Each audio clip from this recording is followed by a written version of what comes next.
अस्सलाम वालेकुम गाईज, कसे आहात तुम्ही? उम्मीद करते खैरियतचे आहात. तर मी आज तुमच्यासाठी आणलेली आहे कोळी पद्धतीची एकदम झटपट बनणारी कांदा आणि टमॅटो न टाकता आपण कशी ग्रेव्ही म्हणजे एकदम मस्त झणझणीत आमटी बनवायची ही तुम्हाला दाखवते.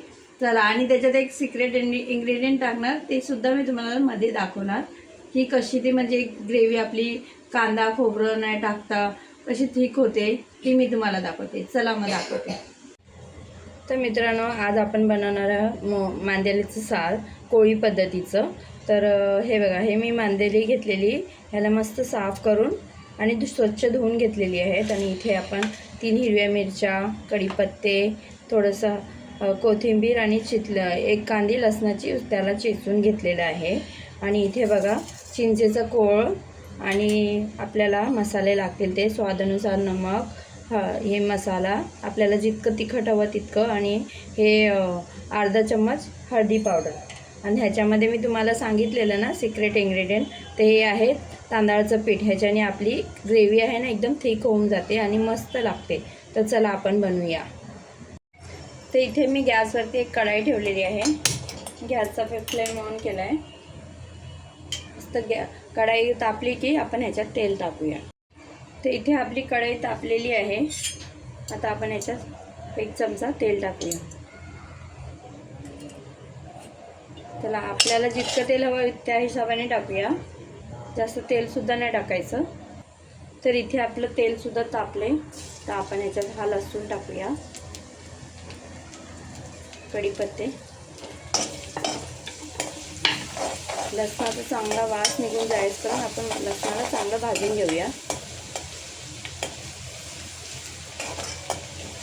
तर आपण बिगर कांद्याचं आपण बनवतो आहे, एकदम मस्त झणझणीत ही सार बनतं कोळी पद्धतीचं.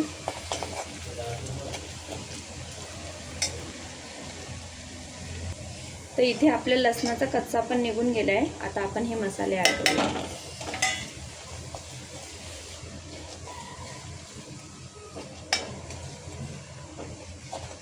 आणि मसाल्याला पण असं मस्तपैकी असं थोडंसं भाजून घेऊया. तर आता लगेचच आपण ह्याच्यात पाणी टाकूया.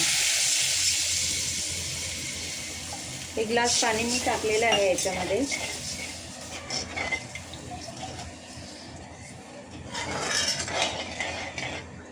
आणि याला मस्त ह्याच्यात आता ह्या 3 हिरव्या मिरच्या ठेवलेल्या त्या टाकूया. थोडीशी आत्ता कोथिंबीर टाकूया, थोडी नंतर टाकूया.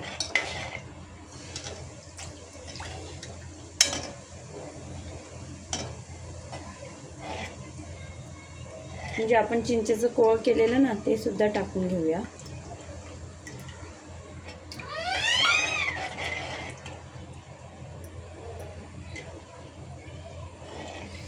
आणि याला मस्त एक उकळी येईपर्यंत आपण याला उकळी येऊन देऊया मस्त.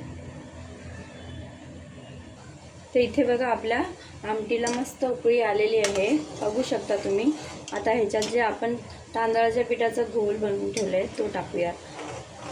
आणि लक्षात ठेवा, आपल्याला चम्मच थोडा पण स्टॉप नाही करायचा, त्याला ढवळतच राहायचं आहे, जेणेकरून हे काय ह्याची तांदळाच्या पिठाची गुठली नको बनायला.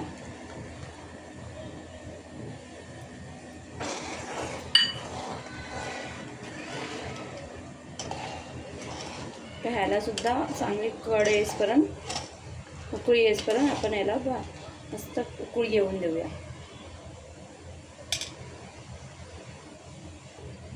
तर हे बघा मित्रांनो, आता मस्त आपली आमटी कढलेली आहे.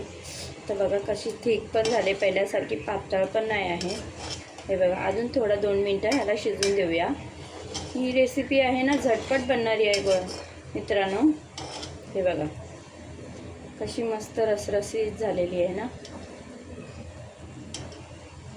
आता आपण ह्याच्यात मच्छी सोडून घेऊया.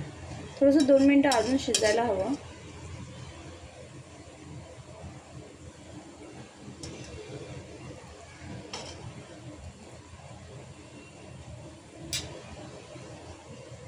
तर 2 मिनटं आमटीला अजून शिजून देऊया.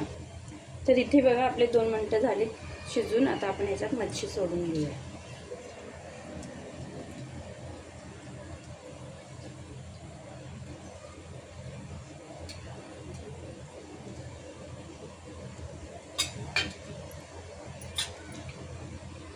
आणि लक्षात ठेवा की आपल्याला म्हणजे मच्छी पूर्ण अशी मेल्ट नाही करायची आहे.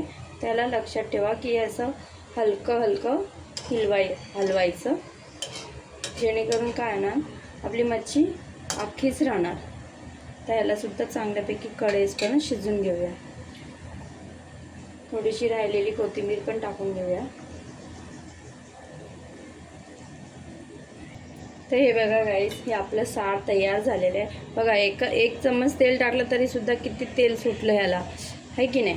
एकदम कमी टायमिंगमध्ये बनणार हे रसरशीस एकदम मस्त. हे रस्सा आपलंच रेडी आहे. तसं आपण गॅस बंद करूया.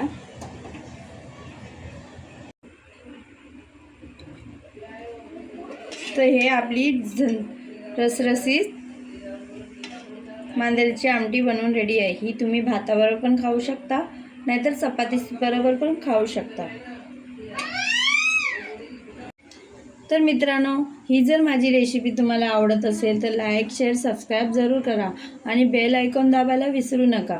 ही एकदम सिंपल आणि झटपट बनणारी कोळी पद्धतीची मांदेल्याचा रस्सा बनवून रेडी आहे. तर आता मी तुम्हाला खाऊन दाखवते.